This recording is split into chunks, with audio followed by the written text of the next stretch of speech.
Marshmallow Fanboy back with another action figure review, this time on Parallax from McFarlane Toys Gold Label DC Multiverse. This is a Walmart exclusive.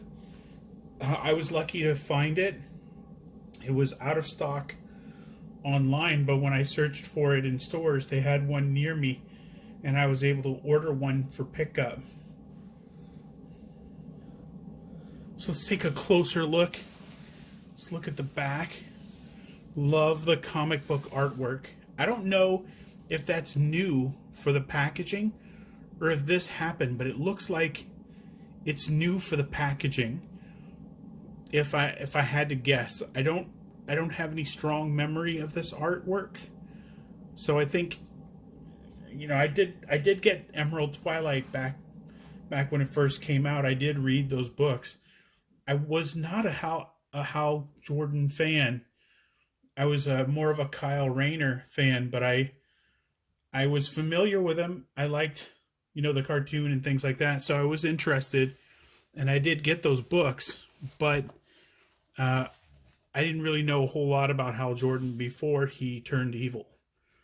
And he died, and the great thing was that they did leave him dead for a long time. I mean, they made him Spectre, I think, but he stayed gone a good long time. But it looks amazing what I can see of the armor and everything else. I'm not going to compare it to the comic book. I'm sure there's some inconsistencies. There usually are some, but the figure screamed Parallax. Even if you hadn't put a Parallax at the bottom of the package, I would have said, "Holy cow, that's Parallax." So he's got little see-through fists and no alternate fists, which is fine. Green fireball energy, that's cool. The Green Lantern, which is, that's all right. It's not something I need. I would have preferred a weapon like the Emerald Twilight sword or something. I don't actually know if he wielded a sword. As I say that, it's probably, it's probably good that I don't remember. It was probably 20, 30 years ago. Emerald Twilight.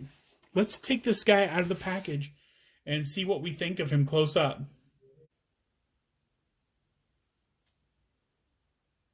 Okay, now that he's out of the package, let's take a closer look at Parallax.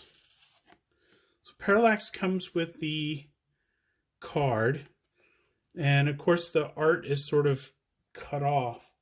The art on the back of the package is amazing.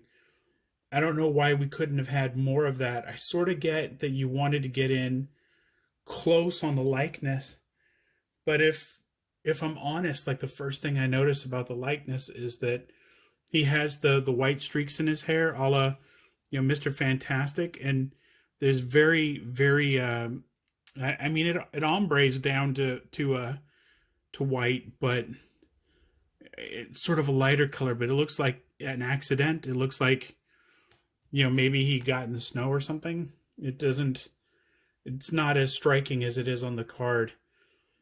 A pullback on the art would have made that a little bit more, kind of obscure and not as noticeable. And the back of the box it was really nice artwork. I don't usually object that much to a McFarlane figure because the art on the back is usually just a portrait of the action figure itself. So it's not really, and a lot of the times it's not an exciting portrait. So can I say that? I'm not absolutely sure I can make that assertion. It just seems like the ones that I've opened today have been kind of lackluster on the back. Green Lantern battery. Pretty standard battery. Nice. Straightforward. No texture to it or anything. Just a giant ring. I don't know how he's supposed to hold on to that. He didn't come with a holdy hand, I don't think. I think it came with two fists. As for the energy effects, the energy effect I put in this one, the energy is curling the other direction. So you want to put him in the hand. When his hand was down, the energy was curling in the correct direction. So there's a side where, all the energy is kind of curling. And on the other side, there's one tendril of energy.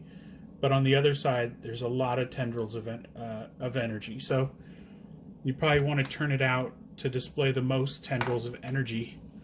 So it comes with the standard McFarlane action figure stand, which was cool. I got him in the cool pose. I was real happy with that. When I tried to stand him up before, the challenge was the cape. If the cape didn't sort of hit the ground like a tripod, it was difficult to stand him up. So let me take off the energy fist and see what we've got. So we do have a grabber hand there, so you can grab stuff. So if you have other Green Lanterns like Hal Jordan and Kyle and John Stewart, they came with weapons, I think, and you can get those weapons into this hand and he can use them. That's kind of the nice thing about the Green Lantern, is that a lot of the construct weapons are the same sort of shade of green. As I'm saying that, I'm not sure that that's true, but even if you put in a sword that was a slightly different color, we would get the point that he generated it with the ring. So that's kind of a cool feature of the Green Lanterns, is their accessories are army builders. They're really nice. So Hal Jordan, like I said, the touch of white to the hair is not, let me adjust the light source. It's not readily apparent. There's a little bit of hit of white, but it's not the heavy white that is on the artwork. And sort of, the hit of white on Hal Jordan goes back to, I don't know, the 80s, the 70s or the 80s. So, wow, oh, he stands up. His feet are crooked, but he stands up that way. That's pretty cool. So let's go over it. The shoulder pads have this big circles. The chest has the big circle. Probably stood for the ring. They didn't really say that, I remember in the comics. The shoulder pads block some of the arm movement. Let's see if the head moves all the way around. Yeah, and a little bit of up.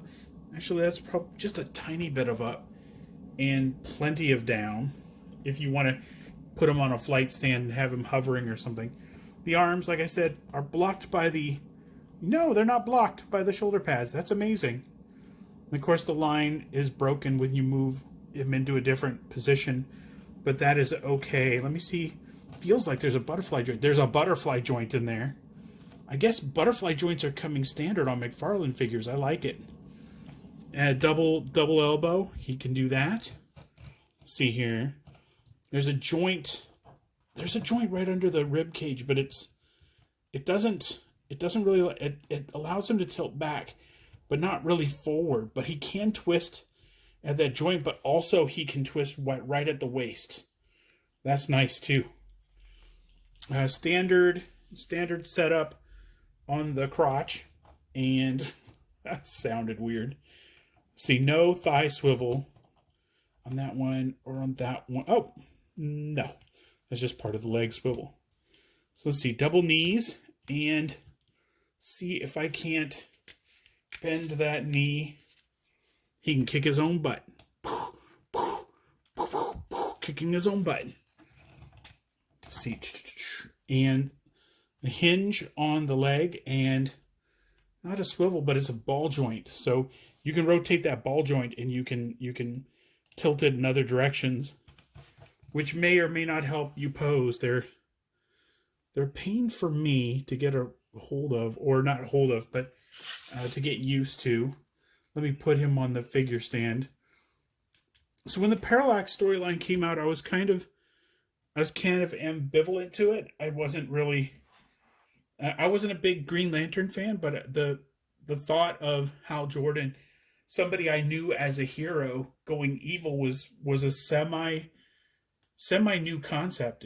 It hadn't really been done to a major DC hero that I knew of at the time. I was a kid, but it was a good storyline. It really sort of informed the Green Lantern Corps for decades to come, and then they brought him back, and it's like he never left, and that's fine. I think that's the fate of any hero that they kill off.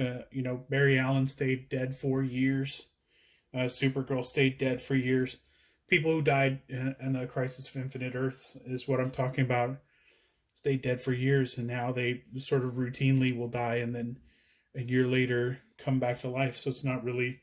Right now, they're doing a storyline where the Justice League is dead, but the Justice League has just been transported to places where their greatest wishes are fulfilled to sort of keep them out of action. So, not dead, um, but they'll be back, is what I'm saying. So, nothing really permanent in comics, but Parallax made a huge impact 30 years ago. I keep saying 30 years ago. I'm not absolutely sure what the timeline on that was, but it feels like it was probably 30 years ago when it happened. And, it's still a storyline that I think of. It's super memorable. It was a time when there weren't crossovers every 5 or 10 minutes, and yeah, so I have good memories with Parallax. I have good memories of that time period, and I'm really happy to have this figure.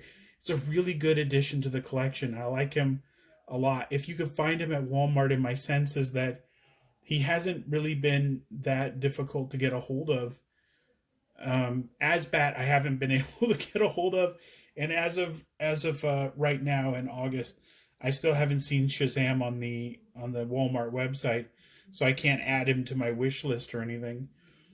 But keep looking for him. He's brand new, so as of this date, it's August 20th. I don't know when this will go up, but he could still be out there, so check him out.